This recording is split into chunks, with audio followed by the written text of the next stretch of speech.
He walked in slowly, head down, hands shaking, eyes already carrying the weight of a sentence he hadn't even received yet. You could tell just by the way he stood there. This wasn't a man preparing to defend himself. This was a man preparing to be punished. He had already accepted it in his heart. Accepted the fines he couldn't pay, accepted the record that would follow him, accepted the embarrassment, accepted the look his kids would give him when he came home and had to explain why life just got harder again. And when the clerk read his name, his shoulders dropped a little more, like someone quietly saying goodbye to hope. The charge wasn't violent, it wasn't reckless, it wasn't malicious. It was the kind of mistake people make when life backs them into a corner and they choose survival over perfection. But to him, it felt like the end. He stepped forward, voice barely steady, and said he was ready to accept whatever punishment was coming. Not because he thought he deserved it, but because he believed he had no other choice.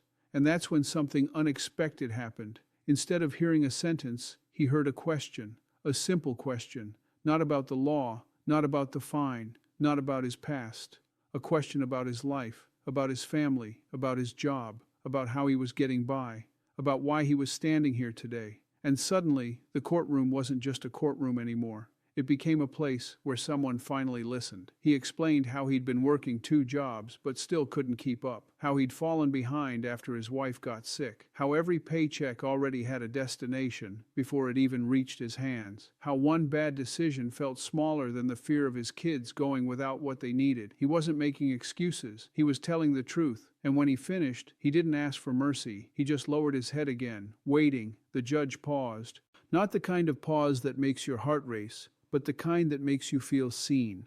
Then came the words that changed everything. Not anger, not disappointment, not punishment, understanding. He was told that the court could punish him, but it could also help him. He was told that the law exists to protect people, not to crush them. And instead of giving him what he was ready to receive, the judge gave him what he never expected, compassion. The fine was reduced, the penalties were lifted, time was given instead of pressure, and encouragement replaced condemnation. He was reminded that one mistake does not define a life, that hardship does not cancel dignity, that struggling does not make you a criminal. It makes you human. Tears filled his eyes, not because he got out of trouble, but because for the first time in a long time, someone believed he was more than his mistake. He walked out differently than he walked in, back straighter, breathing deeper, carrying hope instead of shame.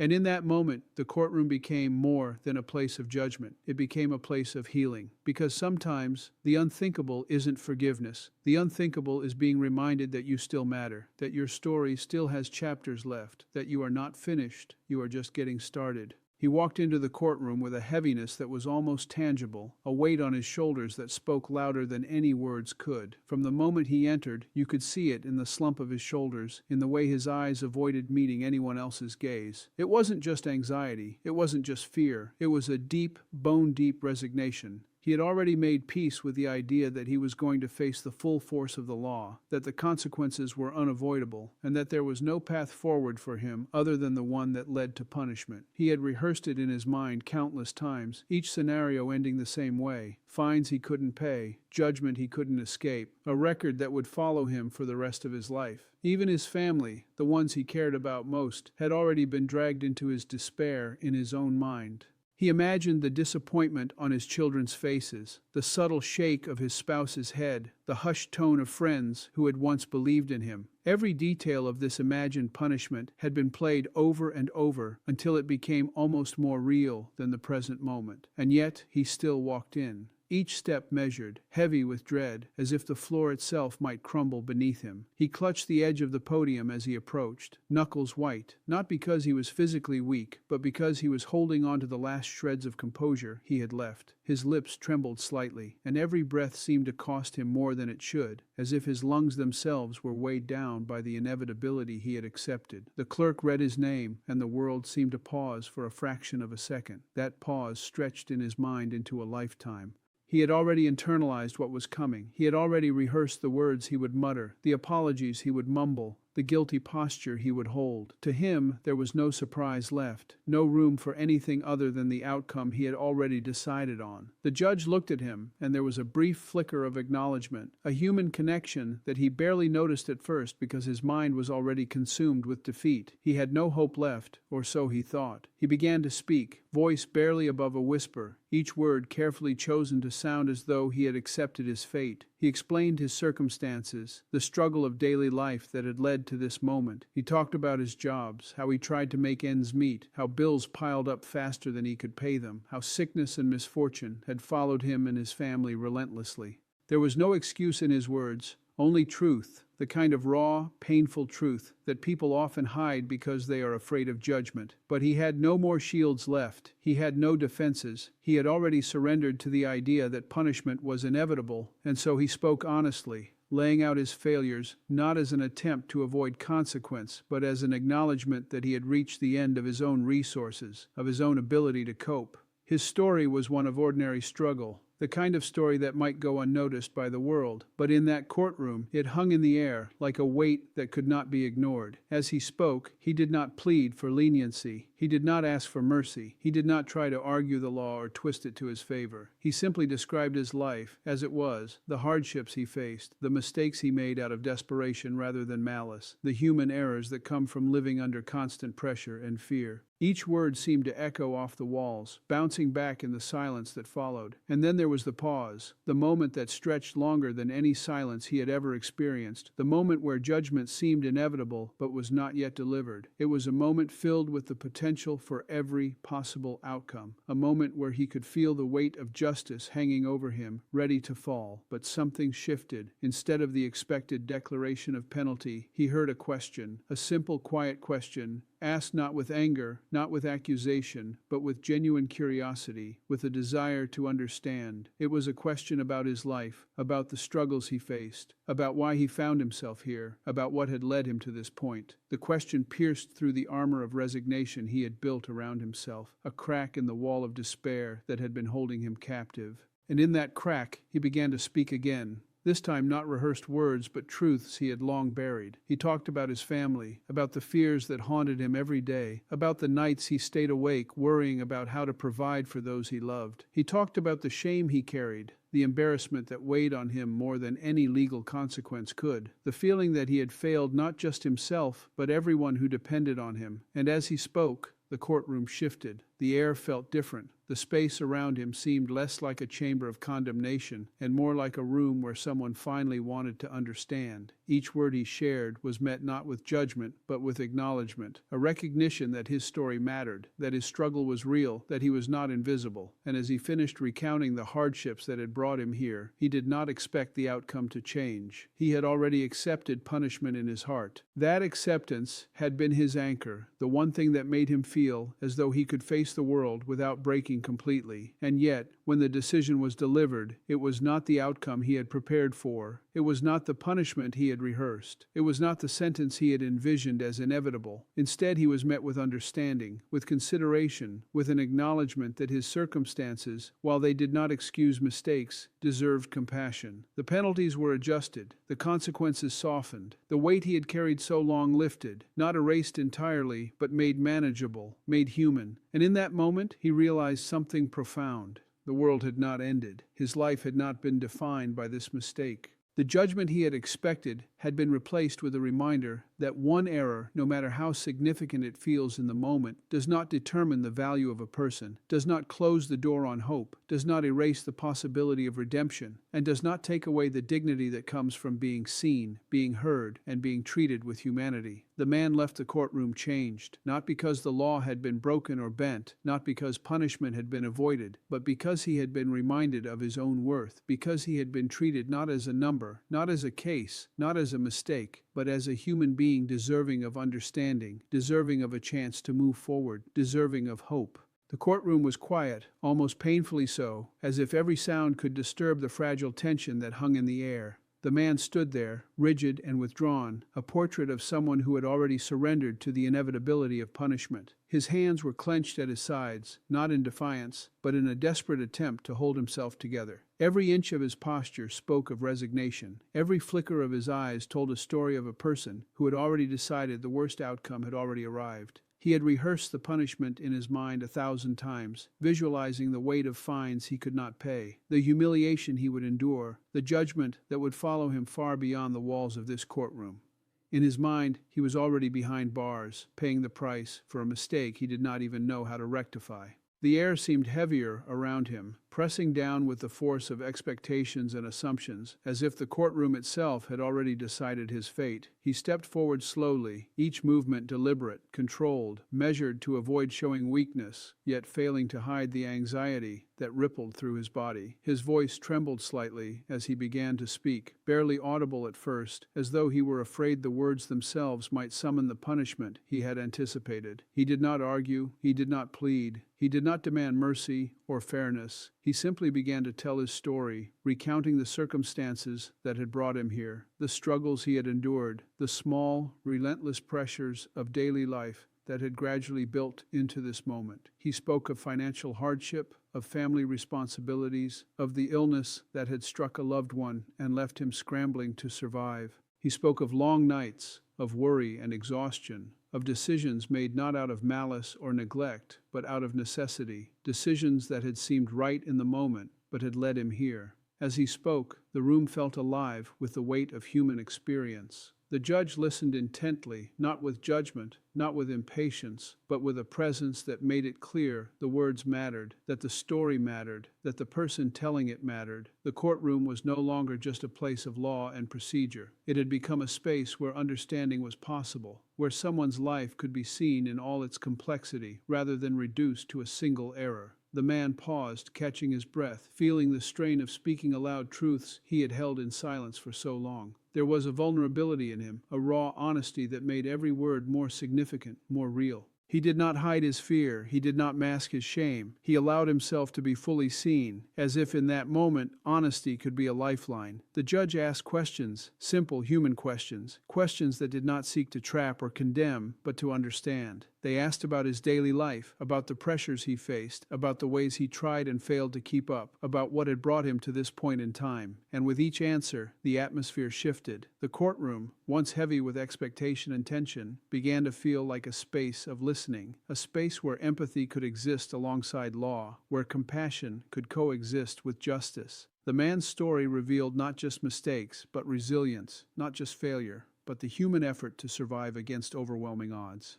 It revealed a person struggling under circumstances too heavy for one individual to bear alone, someone who had not given up entirely, but had simply reached the limits of what he could manage alone. And then came the moment of decision. He had come prepared to accept a sentence, to take the consequences as inevitable, yet the words that followed were not what he had expected. Instead of a reprimand, instead of fines or threats or warnings, he was met with understanding. The judge acknowledged the difficulty of his situation, the honesty of his account, the efforts he had made despite constant setbacks. He was told that while the law existed to maintain order, it also existed to protect, to guide, to give people a chance to correct their path without crushing them entirely. The consequences were adjusted, softened, reframed not as punishment, but as an opportunity to move forward, to learn, to recover, to rebuild. The man felt a shift within himself that he had not anticipated. Relief was not just a fleeting sensation, but a profound recognition that his struggle had been seen, that his efforts had been acknowledged, that his humanity had been honored. He realized that a courtroom could be more than a place of judgment. It could be a place of transformation, a place where a person could leave not broken, but stronger, not shamed, but encouraged, not defeated, but hopeful. He had come expecting the worst, bracing for the consequences he felt he deserved, carrying shame and fear like stones in his pockets. Yet he left with a sense of possibility, a sense that his life could continue without being defined solely by this moment, that he could rebuild, that he could move forward with dignity and tact, that one error did not have to dictate the trajectory of his future. And in that moment, it became clear that the impact of a courtroom decision could reach far beyond legality, that it could touch the core of a person's identity, that it could restore hope where despair had settled, that it could remind someone that they were more than their mistakes, more than their failures, more than the worst moment of their lives. The man walked out of that courtroom not just relieved of financial or legal burdens, but carrying with him the intangible weight of recognition, of being seen, of being understood. Every step felt lighter than the last, every breath deeper, every thought a little clearer. The space that had once been filled with dread and tension had transformed into a memory of possibility, of compassion, of human connection. It was a lesson not only for him, but for anyone who witnessed it, that the human heart can respond to honesty, that truth truth can be met with empathy, that struggle can be acknowledged without condemnation, that mistakes can be forgiven without diminishing responsibility, and that sometimes the unthinkable act of understanding can change a life in ways that punishment never could. He entered the courtroom with a quiet determination, though it was clear that what he carried was far heavier than mere responsibility. It wasn't a swaggering confidence that brought him here, but a resignation that spoke louder than any words ever could. His eyes were downcast, his hands fidgeting slightly as he approached the front, and each step seemed weighed down by the burden of inevitability. He had imagined this moment countless times, replayed every possible outcome in his mind, each one ending the same way, with punishment, with disappointment, with the undeniable consequences of mistakes he had already decided were unforgivable. In his mind, he had accepted what was coming. He had rehearsed his apologies, his explanations, the humble stance he would take before the court, because to him, this was not a matter of chance, but of certainty. Life had already shown him that mistakes could not be hidden, that missteps could not be erased, that the law would not bend for him simply because he tried. And yet, here he was, standing in a place that represented authority, judgment, and accountability. His chest tightened with each beat of his heart, and a quiet tremor ran through his hands. He looked around briefly, taking in the courtroom, but not seeing much. Faces blurred together. The only thing that felt real was the weight of expectation pressing down on him. He stepped forward and spoke, voice quiet, almost hesitant, but carrying a truth he could no longer contain. He recounted the circumstances that had led him here, not to excuse his actions, but to explain the human context behind them. He spoke of long hours, of jobs that barely paid enough to cover necessities, of bills that mounted faster than he could pay them, of nights spent worrying about how to provide for those who depended on him. He spoke of mistakes made out of desperation, not malice, and of the shame that came with recognizing how easily life could spiral beyond control. There was no anger in his voice, no demand for mercy, only a quiet honesty, a willingness to lay bare the struggles that had brought him to this place. As he spoke, the courtroom seemed to listen, not as a tribunal of judgment, but as witnesses to a human story. The air shifted subtly. A tension that had been almost unbearable began to ease, replaced by an awareness that the man before them was more than a case file, more than a violation, more than a number. He was a person, struggling, failing, trying, surviving. The judge asked questions, simple and direct, seeking to understand the life behind the mistakes. What had led him here? How had he gotten to this point despite his efforts? What challenges had he faced that might explain, if not justify, his actions? These were not questions meant to trap, but to illuminate, to allow the truth of his circumstances to emerge fully. And as he answered, it became evident that the story he told was one of resilience as much as struggle, of human endurance as much as error. The courtroom, once a place of cold procedure, transformed in those moments into something profoundly human, a space where understanding could coexist with law, where compassion could meet accountability. And then came the decision, the moment he had anticipated with dread, the moment he had already accepted as inevitable. But the words spoken were not the ones he had prepared for. They were not punishment. They were not condemnation. They were acknowledgement, tempered with understanding. The penalties, while still present, were softened. The fines were reduced, the consequences adjusted, not to absolve him entirely, but to offer a path forward, a chance to recover, a possibility to rebuild.